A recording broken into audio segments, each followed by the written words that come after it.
Hey guys, I'm sorry I have not made a video in a really long time. I have just gotten so, I don't know, I've been really out of it this past 2 weeks. I've been working on my acting stuff a lot, so that's kind of kept me busy. And there's a whole situation with my Couch to 5K that's not really working out right now, mostly just because of the weather, and then I just got out of it. But I am back with a book review today. It is about the book called Someone Like You. This is by Sarah Dessen. Most of her book covers look like this. I have a few books by her. Most of them look like this with, like the boy and the girl on the front cover. Just like a really pretty cover. They're all about like a teenage girl for the most part and how a guy comes into her life somehow and just about her trouble in her life. This one specifically is about a girl named Haley and a girl named Scarlett. They have been best friends forever. This book is actually in the point of view of Haley, so Haley's the one who's telling the story. It's kind of about her life. And so Haley and Scarlett have been best friends since they were younger. Their relationship, the way that their relationship has taken place, Scarlett has always been the one who is like, how do you want to say it? Been like the leader of the two.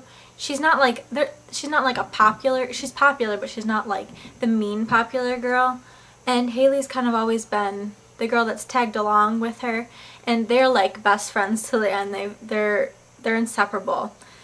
And the story starts off from the beginning with Scarlett's boyfriend gets killed by a car accident that he's in. And this is like, you find this out right in the beginning of the book, so I'm not spoiling anything. And she's only been with him for like, a few weeks, like that summer. And she was completely in love with him. And so Haley is actually at camp in the beginning of the story with her mom. She's at camp that her mom sent her to for the summer. And she gets a call from Scarlett saying Michael's died. Michael is her boyfriend. So she gets a call from Scarlett saying Michael's died, can you please come home? And so that's how the story starts, and the tables have kind of turned.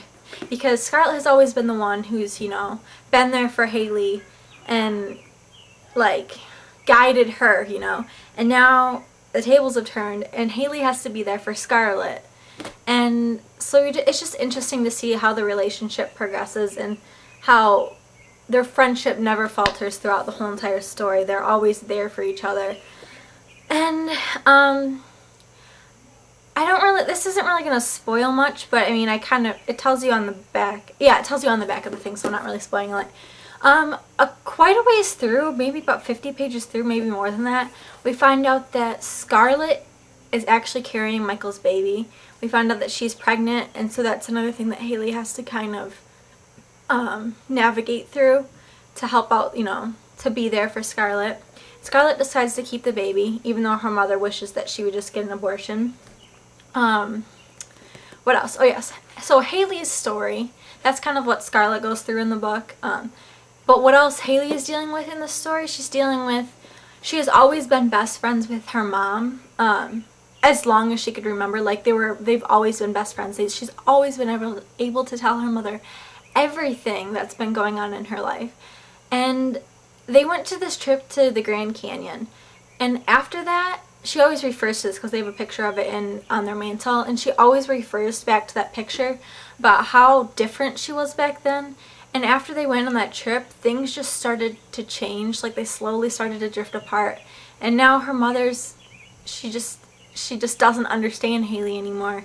And so she's got this huge relationship with her mother that's not there anymore, and they kind of butt heads throughout the whole entire book. And so Haley's dealing with that. And also Michael's best friend Macon, he takes an interest in Haley, which she's never really, she's not like, she's popular because of Scarlett, but like the really popular guys never really, take an interest in her, so she's really intrigued by it. And he's kind of, changing her, and she likes it, so they start dating. They start dating, and he shows her this whole different world, from the way that she's always seen the world. He showed her this whole different world, and there's this whole side of him that he kind of keeps hidden from her, and her mother doesn't like it, and Scarlet doesn't really like him either. And so she's got all those things working against her, and she has to be there for Scarlet because of the baby and dealing with Michael's death. And so that's kind of what the book is about. I mean, I'm not going to tell you how it ends. You'll just have to see for yourself if you want to read the book. I'm pretty sure I enjoyed this book the most out of all of the ones that I've read. I have like 5 other books. I'm not sure if I'm going to do reviews on them just because I read them a while ago, like a year or so ago. But yeah, I mean, this one is probably my favorite out of the ones that I have. I have The Truth About Forever. I have That Summer. I have Someone Like, or This Is Someone Like You. I have That Lullaby, or This Lullaby. I have something else too. I can't really remember. I mean, so that's basically it. Like, I liked this book a lot, but not as much as some of the other books I've read, just because for me, I'm kind of more into the supernatural type books, like the fantasy books or the dystopian YA books, and this is just, I don't know what they categorize as under, just like normal books, because there's nothing special about it. It's just a story like that would happen in real life. So yeah, that's what I have going on. The next book that I'm going to be reading reviewing is The Vampire Diaries. I like this TV series a lot, and I'm going to be doing a comparison between the book and the TV series at the end of this first video. This is The Awakening and The Struggle, which is the first 2 books in the Vampire Diaries series. I have read the first one, and I'm going to be doing a review on them later. Okay, so that is it. Please leave a comment below if you like this review. Tell me what you thought of it. Tell me any other books that you want me to be reading. I guess that's it. Oh, give this video a thumbs up. Go check out my channel and subscribe, please, please. Okay, see you guys later. Bye.